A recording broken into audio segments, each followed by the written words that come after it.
Hi guys, Dr. Berg here. In this video, I want to answer this question: what is insulin resistance really? Okay, what is it? It's basically the body's defense mechanism against excess sugar.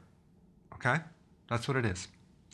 Insulin keeps your blood sugars from going too high. Okay, so insulin prevents the blood sugars from rising above 100 milligrams per deciliter. Now, what does that mean? Let me show you in this next part. Okay, so this represents the amount of blood that's in your body. These are filled with blood, okay? 1.5 gallons of blood, okay? The 100 milligrams per deciliter is 1 teaspoon of sugar per 1.5 gallons of blood. So if we put that in there and we put this in there, we dilute it, that would be normal blood sugar. Okay, so it's not very much. But what does an average person consume?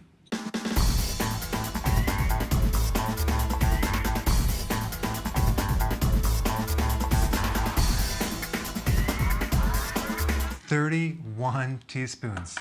Okay, that's 140 pounds of sugar every single year. Now do you see the problem? Okay, we're back. So now you know you don't really need much sugar in your body. Okay, now why does your body work so hard to keep your blood sugars below 100? That's the question.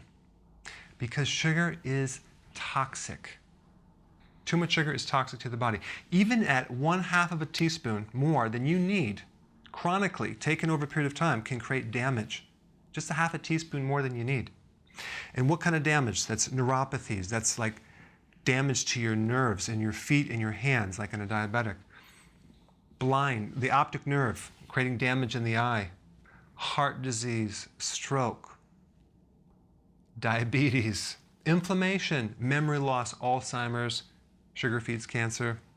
Visceral fat, that's the fat around the gut, okay? So it can create some serious damage.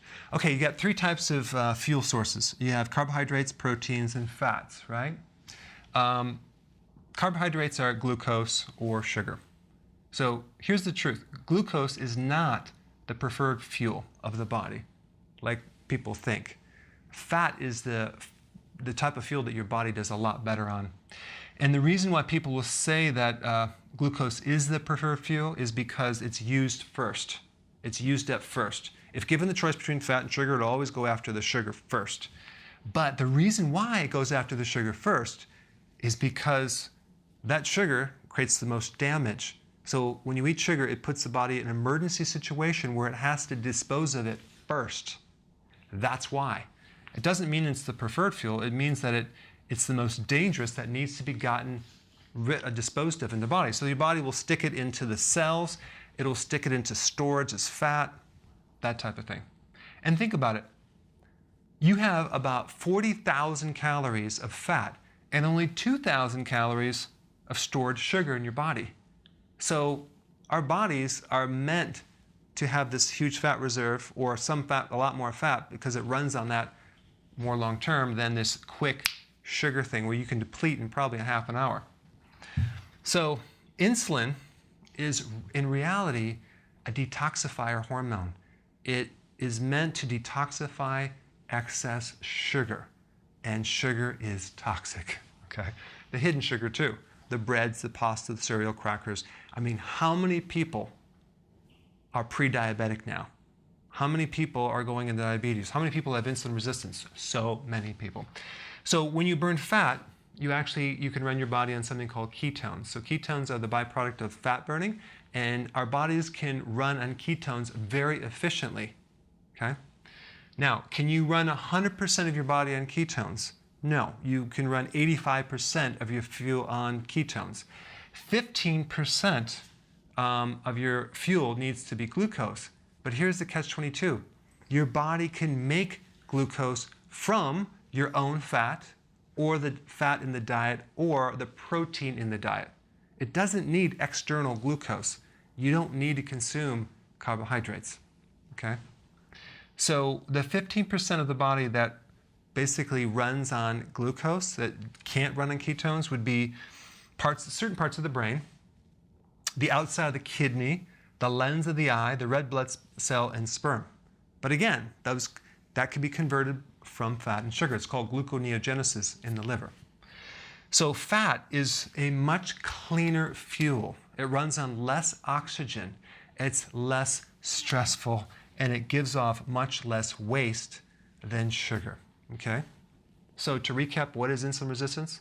This is a protective mechanism that your body has created to prevent the toxic sugar from invading the body. I hope that helped. Hey guys, I just want to take a second and thank you for your recent uploads. A lot of you are uploading your success stories and they are mind-blowing. Check out the one from Jeff, before and after. I mean, that's incredible. And then we have Maroslo and Quinn and Aikshot and Helena. Check out George and Debbie, John, Lee, Ann.